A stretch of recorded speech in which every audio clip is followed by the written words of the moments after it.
ចេះតែនឹងចេះតែកិនអានឹងមិនចូលថ្ងៃឬយប់អារម្មណ៍វិលវល់ធ្វើបែបណាកាត់ចិត្តបែបណាខ្ញុំមិនយល់គ្មានហេតុផលអាចបំភ្លេចគេបើបងធ្វើចិនបាន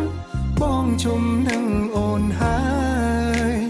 ក៏មិនព្រមបណ្ដោយឲ្យខ្លួនដុនដាបបែបនេះទេរੂវេទនាជាងស្លាប់រੂរងចាំក្តីស្នេហ៍ខំទុនទាំងចាំគេទាំងដែលគ្មានសង្ឃឹម